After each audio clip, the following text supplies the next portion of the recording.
अगर आपने ध्यान दिया होगा तो पिछले कुछ सालों से इंडियन सिनेमा में एक बहुत ही इंटरेस्टिंग बदलाव देखने को मिल रहा है। आज हिंदुत्व फिल्म मेकर्स का साफ तौर पर राइज हो रहा है।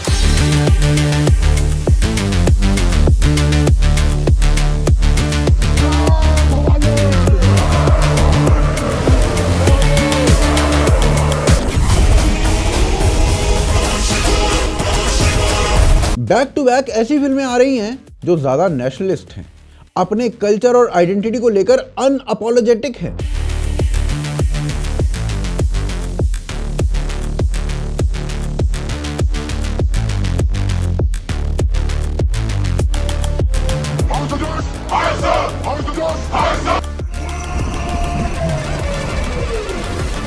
और ये ना अपने आप में एक बहुत बड़ी बात है, क्योंकि एक दौर था जब यही बॉलीवुड इसी तरीके की फिल्में बिना झिझक के बनाया करता था।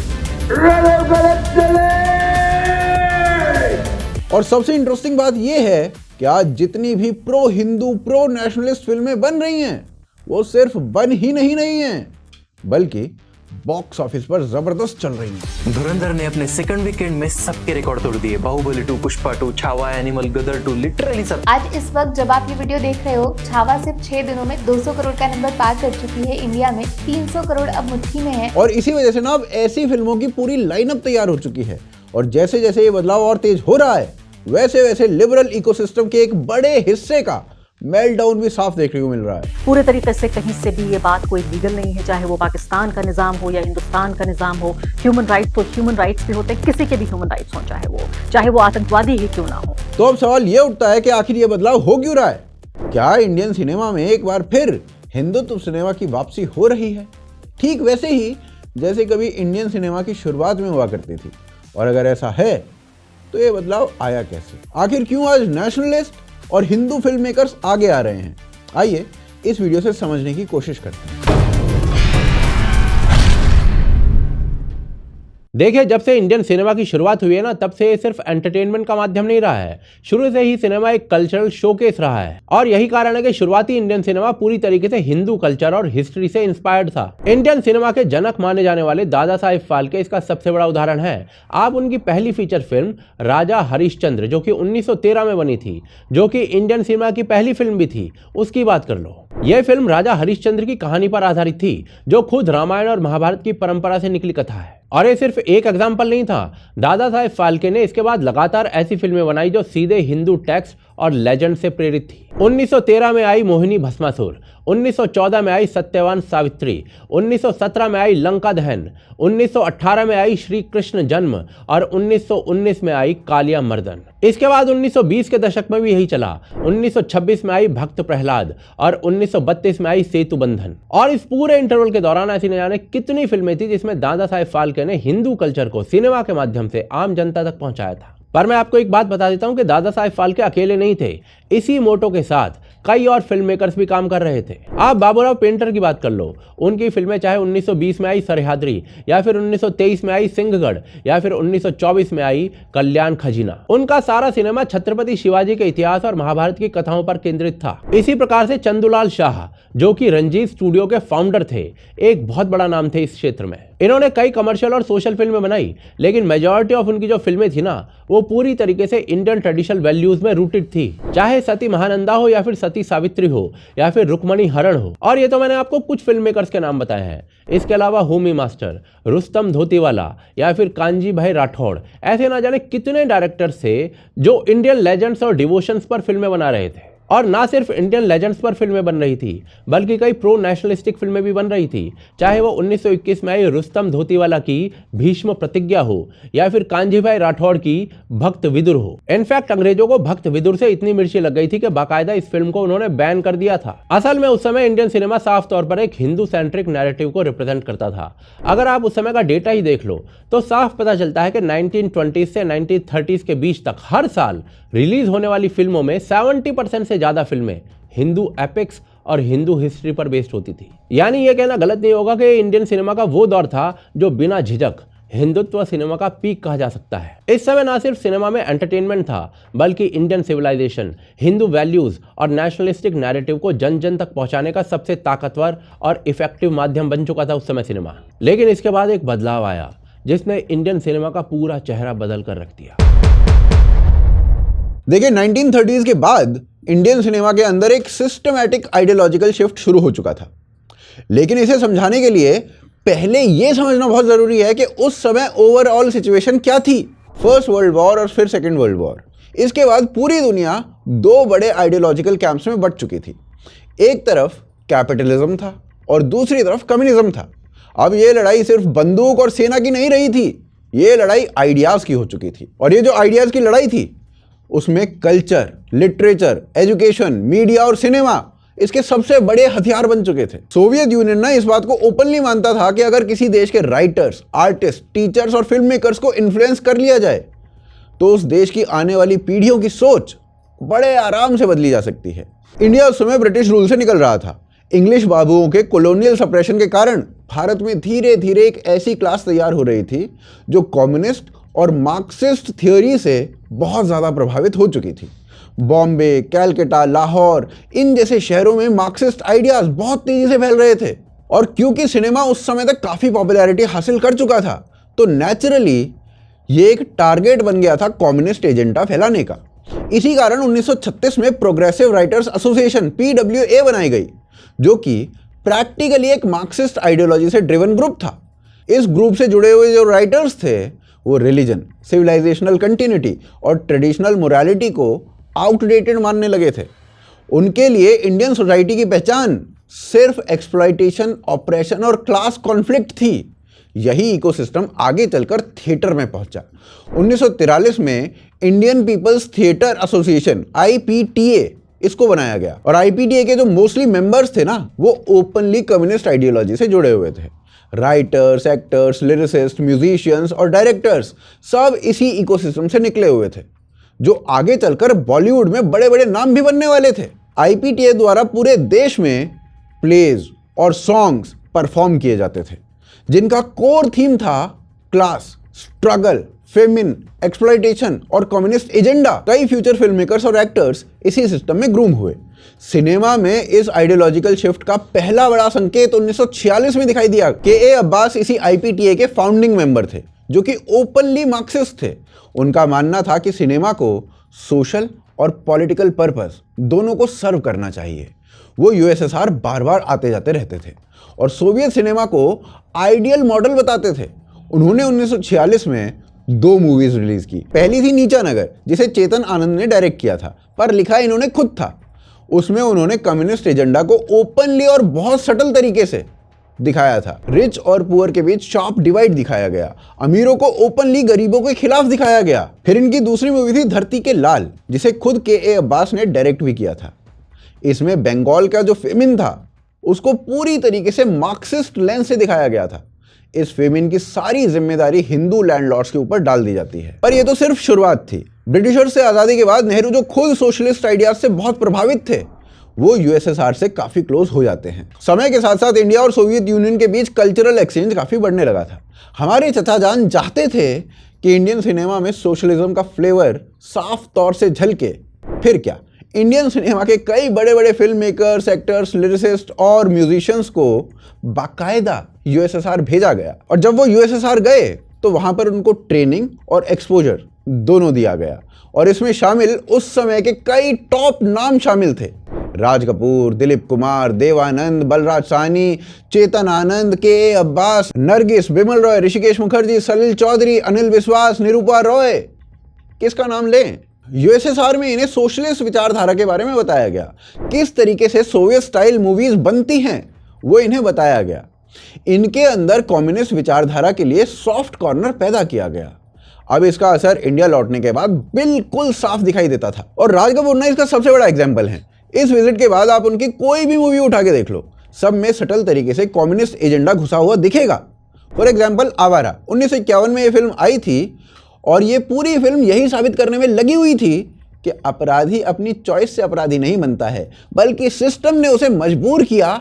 और बाकायदा इसमें राज कपूर का एक डायलॉग भी है जिसमें वो ये कहते हैं कि समाज में असली चोर धनवान लोग हैं। फिर ऐसे ही श्री 420, उसमें भी वेल्थ और कैपिटलिज्म को मॉरली करप्ट दिखाया गया। इसमें यह दिखाया गया कि कैसे पढ़ा लिखा युवक यानी राज कपूर शहर में आता है और पहले ही दिन उसको यह सिखाया जाता है कि ईमानदारी से पैसा नहीं कमाया जा सकता। एंड गेस व्हाट, इसमें विलन कौन होगा? विलन का नाम था सेठ सोनाचंद, और सेठ सोनाचंद शुद्ध हिंदी बोलते थे, पूजा पाठ करते थे। फिर इसके अलावा राज कपूर की अगली फिल्म थी जागते रहो। इसमें भी सेम पैटर्न देखने को मिला। इस फिल्म में एक ब्राह्मण घोड़े की रेस की भविष्यवाणी करता दिख जाएगा, एक अन्य ब्राह्मण अनैतिक संबंध वो करता हुआ दिख जाएगा, और एक धार्मिक व्यक्ति नकली नोटों का कारोबार करता हुआ दिख जाएगा।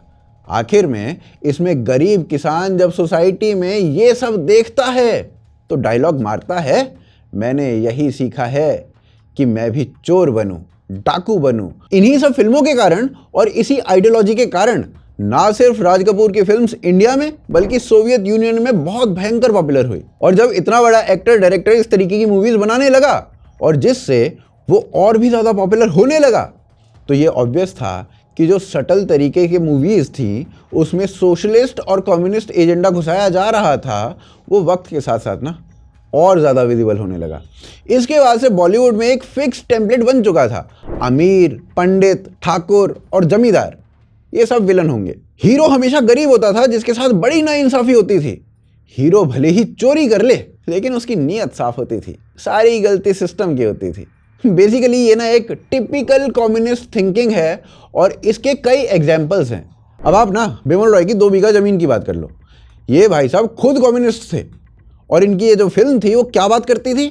गरीब किसान से जमीन छीनी जाती है और वो गरीब जब कोर्ट में जाता है तो वहां पे मौजूद सभी अमीर, वकील और जज उस गरीब किसान का मजाक उड़ाते हैं। और कोई सबूत है या कोई गवाह है? गवाह? गवाह तो कोई नहीं हजूर, भगवान गवाह है हजूर। सिर्फ उसी को बुलाओ, फिर वही गवाही दे जाए। इसके अलावा आप जिया सरहदी की बात कर लो, जो कि खुद एक मार्क्सिस्ट एक्टिविस्ट है। उनकी मूवी फुटपाथ जो कि 1953 में आई थी, उस मूवी को उठा के देखो, इसमें भी सेम कम्युनिस्ट एजेंडा आपको देखने को मिल जाएगा। इनफैक्ट हीरो यानी दिलीप कुमार, उसका तो बाकायदा एक डायलॉग भी है, पैसे वालों की बेटी क्या बात करेगी। धीरे धीरे कई फिल्म मेकर्स जो ओपनली लेफ्ट आइडियोलॉजी से जुड़े हुए थे वो इंडियन सिनेमा को ऑलरेडी कैप्चर कर चुके थे, जैसे सलील चौधरी, बलराज साहनी, ऋत्विक घातक, चेतन आनंद, मृणाल सेन, श्याम बेनेगल। ये सब ना ओपनली लेफ्ट आइडियोलॉजी से जुड़े हुए थे। 1960 यानी 1960s के एंड तक ना लेफ्ट अलाइंड आर्टिस्ट्स को इंस्टीट्यूशनल बैकिंग मिलने लगी थी, जिसके कारण 1960s के बाद से सिनेमा और ज्यादा कम्युनिस्ट होता चला गया। फॉर एग्जाम्पल आप राजेश खन्ना स्टारर नमक हराम की बात कर लो। ये पूरी तरीके से कम्युनिस्ट फिल्म थी जिसका सीधा सीधा एंगल ये था कि मजदूर बनाम मालिक। ऐसे ही आप अमिताभ बच्चन की दीवार की बात कर लो। फिल्म में क्या दिखाया गया, कैसे गरीब मजदूर का बेटा डॉन बन जाता है जिसका मंदिर और पंडितों के पाखंड से विश्वास उठ चुका था। हाँ, लेकिन वो 786 का जो बिल्ला था ना वो जरूर पहनता था। और इसके अलावा भी ना बहुत सारी मूवीज हैं, आक्रोश, अर्थ, सत्य, सलाम बॉम्बे, मैं जिंदा हूं, सलीम लंगड़े पे मत रो। इन सब में एक ही पैटर्न देखने को मिलेगा, अमीर बनाम गरीब, मजबूरी, लाचारी, सिस्टम को खलनायक दिखाना। 1970s के आते आते ना ये वाला जो फ्रेमवर्क था ये पूरी तरीके से एस्टेब्लिश हो चुका था। इसी दौर में इंदिरा गांधी ने NFDC यानी नेशनल फिल्म डेवलपमेंट कॉरपोरेशन इसकी गठना कर दी। NFDC और नेशनल स्कूल ऑफ ड्रामा, इनसे निकले हुए एक्टर्स नसीरुद्दीन शाह, ओम पुरी, फारूक शेख, पंकज कपूर, अमोल पालेकर, रघुवीर यादव, राज बब्बर इसी इकोसिस्टम से आए हुए थे। इनकी फिल्मों में मोस्टली वही सोशलिस्ट और कम्युनिस्ट थीम दिखाई जा रही थी। और इस सब से ना ये कहना बिल्कुल भी गलत नहीं होगा कि 1980s के अंत तक बॉलीवुड पूरे तरीके से कम्युनिस्ट प्रोपेगेंडा का माउथपीस बन चुका था। पर अभी एक और बड़ा बदलाव आना था जो इंडियन सिनेमा के इस चेहरे को जिहादी बनाने वाला था। देखिए 1980s के आखिर तक ना वापस से एक नया बदलाव होना शुरू हो गया था और इसका रीजन भी है। ग्लोबल लेवल पर कम्युनिज्म कमजोर पड़ने लग गया था। सोवियत यूनियन की इकोनॉमी क्रम्बल कर रही थी और उसकी आइडियोलॉजिकल पकड़ धीरे धीरे ढीली पड़ रही थी। और इसी दौरान 1980s की शुरुआत में बॉलीवुड एक बहुत बड़े फाइनेंशियल क्राइसिस में भी फंस चुका था। कलर सिनेमा, बड़े बड़े सेट्स, एक्शन सीक्वेंसेस और फॉरेन शूट्स ने बजट बढ़ा दिए थे। और उसी समय ना घर घर टेलीविजन का भी आगमन होना शुरू हो गया था। एक्टर्स टीवी पर दिखने लगे थे, उनकी विजिबिलिटी बढ़ गई थी और स्टार पावर भी इसी कारण से कई गुना हो गई थी। और इसी स्टार पावर के दम पर ना एक्टर से अपनी फीस अचानक से बढ़ा दी, लेकिन फिल्म मेकिंग को अभी तक भी इंडस्ट्री का दर्जा नहीं मिला था, जिसके कारण बैंक्स लोन नहीं देते थे, इंश्योरेंस नहीं देते थे और फंडिंग का कोई ट्रांसपेरेंट सिस्टम नहीं था जिससे फिल्में बन सके। और इन सब चीजों के चलते ना प्रोड्यूसर्स हमेशा कैश शॉर्टेज में रहते थे। एक फ्लॉप फिल्म पूरी कंपनी को डुबो सकती थी। फिल्म बनाना एक्सट्रीमली रिस्की बिजनेस बन चुका था और यहीं से अंडरवर्ल्ड की एंट्री होती है बॉलीवुड के अंदर। 1980s के शुरुआत से ही दाऊद इब्राहिम का नेटवर्क बॉलीवुड में सिस्टमैटिकली पैसे लगाने लगता है। ये फंडिंग हवाला रूट्स के जरिए दुबई, कराची और गल्फ कंट्रीज से आती थी। लेकिन अंडरवर्ल्ड जो पैसा लगा रहा था ना, वो सिर्फ पैसा नहीं लगा रहा था, उसके साथ कंट्रोल भी ले रहा था बॉलीवुड का। कौन सा एक्टर किस फिल्म में होगा, ओवरसीज राइट्स किसके पास होंगे, फिल्म कब रिलीज होगी, प्रॉफिट कैसे डिवाइड होगा, इन सब में अंडरवर्ल्ड का दखल बढ़ता जा रहा था। और इस प्रकार से 1990s तक आते आते फाइनेंशियल कंट्रोल नैरेटिव कंट्रोल में बदल चुका था। अब कैसी मूवीज बनेंगी, कैसी मूवीज नहीं बनेंगी, इन सब चीजों में भी अंडरवर्ल्ड का हस्तक्षेप होने लग गया था। और इसी कारण से इस पूरे दौर में इस्लामिस्ट एजेंडा बॉलीवुड की फिल्मों में बढ़ना शुरू हो गया था। मुस्लिम कैरेक्टर्स को या तो विक्टिम दिखाया जाता था या ओवर ग्लोरीफाई किया जाता था। पाकिस्तान का नाम लेना फिल्मों के अंदर पॉसिबल ही नहीं था। गुलशन कुमार जैसे हिंदुत्व के फ्लैग बियरर्स की हत्याएं हो रही थी। इसके उलट हिंदू कैरेक्टर्स और हिंदुइज्म को रिग्रेसिव, वायलेंट और हिपोक्रेट दिखाया जाने लग गया था। अरे मैं कोई हवा में बात नहीं कर रहा हूँ। 1990 में आई फिल्म खुदा गवाह, written by Abdul Salam Sheikh and produced by Nasir Mohammad. इस फिल्म में हमारे प्यारे बच्चन साहब ने प्ले किया है एक फिक्शनल पठान का कैरेक्टर जिसका मजहब सिर्फ इश्क है। लेकिन जब ये इश्क करने वाला पठान गाना गाता है तो पता है क्या गाता है? तुम एक मुसलमान को काफिर न बना देना।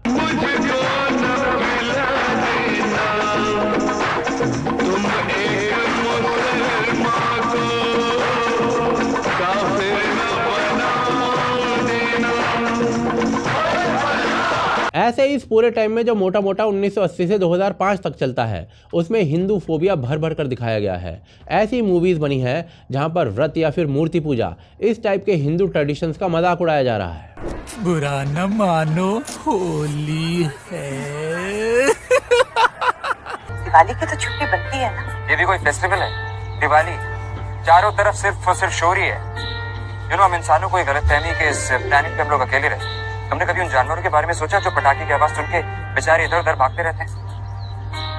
मेरा लॉजिक बहुत सिंपल, अगर आपके पास इतने पैसे हैं ना तो या तो गरीबों को खाना खिला दो या फिर वो नोट जला दो, एटलीस्ट नॉइज पोल्यूशन बनाओ। वहीं इसी दौरान रमजान, फास्टिंग, अजान और इस्लामिक फेस्टिवल्स को पोएटिक, प्योर, इक्वालिटी को प्रमोट करने वाला ऐसा दिखाया गया है। मगर सिर्फ सलाम से काम नहीं चलेगा। आज ईद का दिन है मियां, आज तो गले मिलना पड़ेगा। हिंदू साधु संतों को अक्सर फ्रॉड, हिपोक्रेट और करप्ट दिखाया गया है। इसके अंदर लालच का पैसे का भूत है। वीडियो शूट कर लिया है, दोबारा किसी को लूटने की कोशिश की तो ये वीडियो YouTube पे अपलोड कर दूंगा और तू जेल में डाउनलोड हो जाएगा, समझे? गौमूत्र पर मजाक बनाया गया है। पंडित जी, गौमूत्र का टाइम हो गया, चलो। तो कभी उन्हें जोकर की तरह पोर्ट्रे किया गया है। बम्बई से आया मेरा फ्रेंड को जूते मारो। इनफैक्ट अनेकों बार आउट ऑफ कॉन्टेक्स्ट जाकर पंडित को खूनी की तरह दिखाया गया है।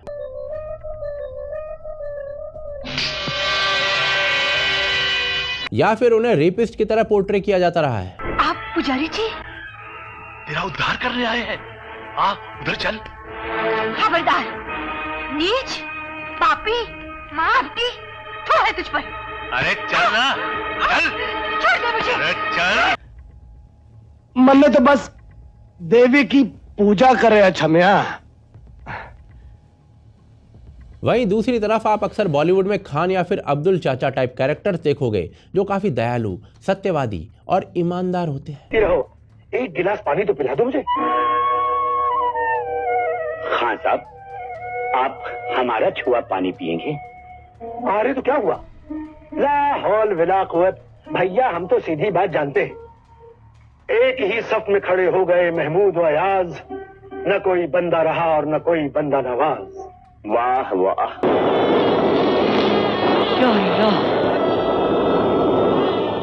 पालने वाला इसे मरने के लिए छोड़ गया है और मारने वाला इसे जिंदगी दे रहा है।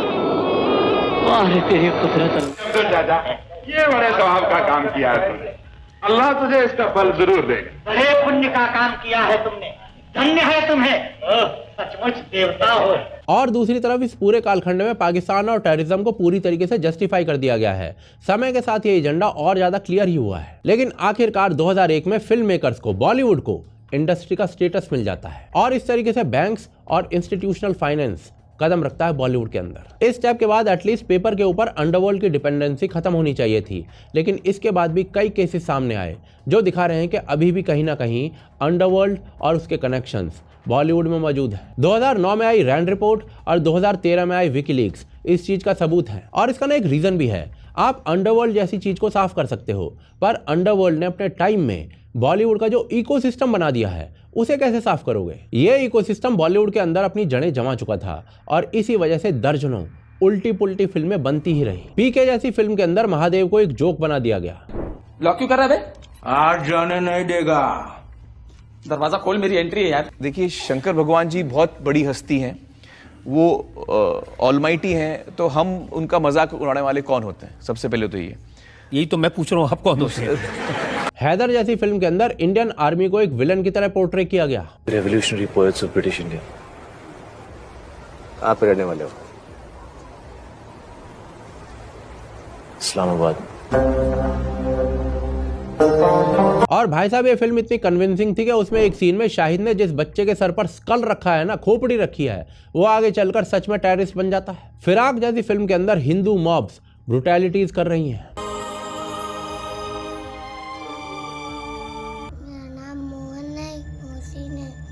जाओ, सीधा पाकिस्तान पहुंची जाओ। और ऐसे ना भाई साहब, तांडव, लीला, घूल जैसे कितने ही एग्जाम्पल्स हैं जो दिखाता है कि बॉलीवुड किस दलदल में फंस चुका था, लेकिन इसके बाद एक बदलाव आता है। इंटरेस्टिंगली पिछले कुछ सालों में इंडियन सिनेमा का जो रुख है वो धीरे धीरे बदलने लगा है और ये बदलाव किसी एक फिल्म या एक इवेंट की वजह से नहीं आया है। ये बदलाव तब आया है जब कुछ फिल्म मेकर्स ने ये डिसाइड कर लिया कि अब वो परमिशन मांगकर सिनेमा नहीं बनाएंगे।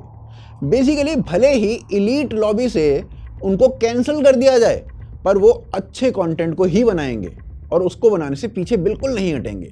ये वो लोग हैं जो ना स्टार्स के प्रेशर में आए, ना पॉलिटिकल सही होने के चक्कर में पड़े। इन्होंने सीधा ये देखा कि कहानी सच है या नहीं और ऑडियंस इससे जुड़ पाएगी या नहीं। इस बदलाव का जो सबसे बड़ा सिग्नल था ना, वो साउथ से आया जब एस.एस. राजामौली ने बाहुबली बनाई।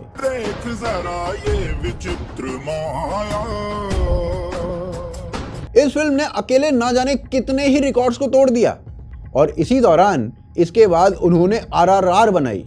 ये फिल्म सिर्फ इंडिया ही नहीं बल्कि ऑल ओवर द वर्ल्ड बहुत ज्यादा फेमस हुई। I saw it in Telugu, but the dubbing is on point. Just to have like 1% of the talent that these guys have, Jesus. But he just saved his life now. Baahubali और RRR की success ने ना ये वाला propaganda तोड़ दिया था कि इंडियन ऑडियंस अपनी सिविलाइजेशन की कहानियां नहीं देखना चाहती। फिर क्या, इस सक्सेस के बाद साउथ इंडस्ट्री में pro Hindu, pro Indian movies बनने लगी। उनकी बाढ़ सी ही आ गई। कांतारा, कांतारा 2, कन्नप्पा, अखंडा, अखंडा 2, बहुत सारी फिल्में आई। राजामौली यही नहीं रुके, उन्होंने हाल ही में अनाउंस किया है कि वो बाहुबली का एनिमेटेड वर्जन लेकर आना चाहते हैं जो कि इंडियन हिंदू फिलॉसफी और पुराणों की कहानी से डायरेक्टली कनेक्टेड होगा।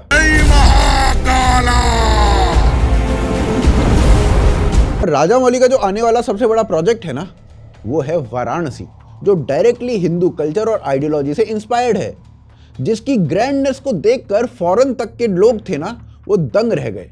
फॉरेनर्स का जो रिएक्शन था वाराणसी पर, वो बहुत गजब था। Really hard to look at us stay on for like 7 seconds, let alone.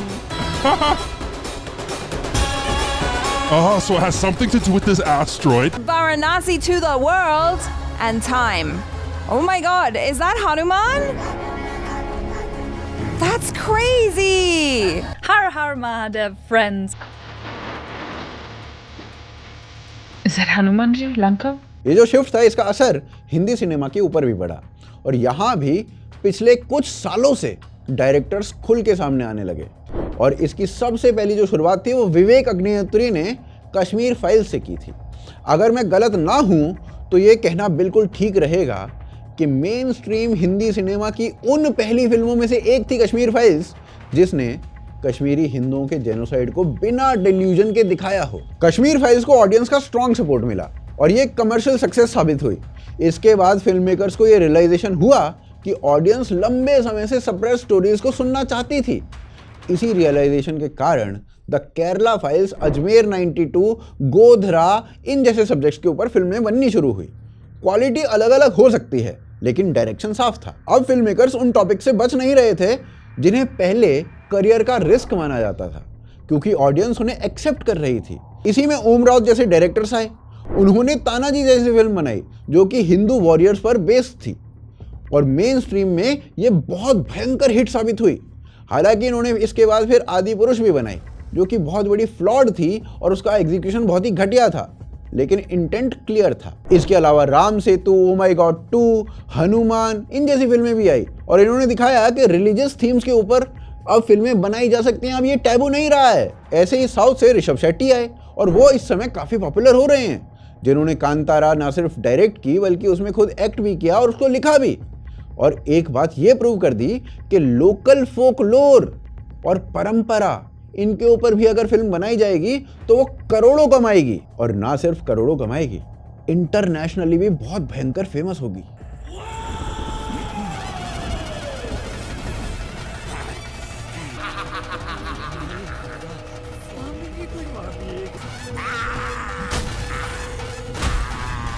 Film ने दिखाया कि जब कहानी जमीन से जुड़ी हो तो ऑडियंस खुद ब खुद जुड़ जाती है, और कांतारा 2 यानी कांतारा चैप्टर 1 के जो ओपनिंग नंबर्स थे उन्होंने ये बात और ज़्यादा क्लियर कर दी। ऐसे ही अगर हम वापस से बॉलीवुड की बात करें तो आदित्य सुहास जामवाल, इन जैसे डायरेक्टर्स आ रहे हैं जिन्होंने आर्टिकल 370 बनाई, जिसमें कश्मीर से 370 हटने की कहानी को बहुत बढ़िया तरीके से दिखाया गया और बिना किसी फिल्टर के दिखाया गया। इनफैक्ट आपको ये बता दूं कि पिछले ही महीने बारामूला जैसी फिल्म आई जिसमें कश्मीरी हिंदूज के साथ जो जेनोसाइड हुआ था उसको दिखाया गया। और यहाँ मैं आपको ये सजेस्ट करूँगा कि एक बार ये मूवी ज़रूर देखिएगा, बहुत ही तगड़ी फिल्म है। इसके अलावा नितेश तिवारी जैसे डायरेक्टर्स भी आए जिन्होंने रामायण का प्रोजेक्ट उठाया, और जिसकी ग्रैंडनेस को देखकर ये लग रहा है कि इस बार इस स्टोरी के साथ जस्टिस होगा। इसी में फिर आदित्य धर नाम के फिल्म मेकर आ जाते हैं जिन्होंने पहले उरी बनाई थी, और इस मूवी ने जो धमाल मचाया था वो हम सबको पता है। और अभी हाल ही में उनकी अगली फिल्म आई है धुरंधर। इसके बारे में शायद ही हम कुछ कहें, क्योंकि सब कुछ आपको अब तक पता चल चुका होगा। जो इतिहास इसने लिखा है वो अब तक शायद ही कोई फिल्म लिख पाई होगी। देखिए, आखिर में हम बस यही कह सकते हैं कि ये जो बदलाव आपको पिछले कुछ समय में इंडियन सिनेमा में दिख रहा है ना, वो बहुत ज़रूरी था। अगर ये बदलाव नहीं आता तो इंडियन सिनेमा अपनी रेलेवेंस, अपनी ऑडियंस और अपना असली पर्पस तीनों को खो देता। आज 75 साल के बाद हम वापस से अपने इंडियन सिनेमा को रिक्लेम कर रहे हैं। इन नए फिल्म मेकर्स की बदौलत ये रिक्लेमेशन हो रहा है, और इसीलिए जो नैरेटिव शिफ्ट आज आप देख रहे हैं वो एक करेक्शन है, और इससे इंडियन सिनेमा अब धीरे धीरे वही बन रहा है जो अपनी शुरुआत में था, कॉन्फिडेंट, रूटेड और अनअपोलोजेटिक। और इसीलिए आज की जो new generation of film makers है वो इंडियन सिनेमा के लिए बहुत ज़्यादा ज़रूरी है। बाकी आपको क्या लगता है इस पूरे मुद्दे के बारे में, आप अपनी राय कमेंट्स में अवश्य रखिए।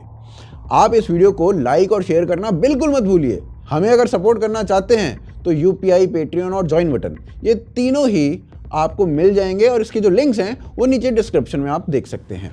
आप देख रहे थे आज की ताज़ा खबर। जय हिंद, जय भारत।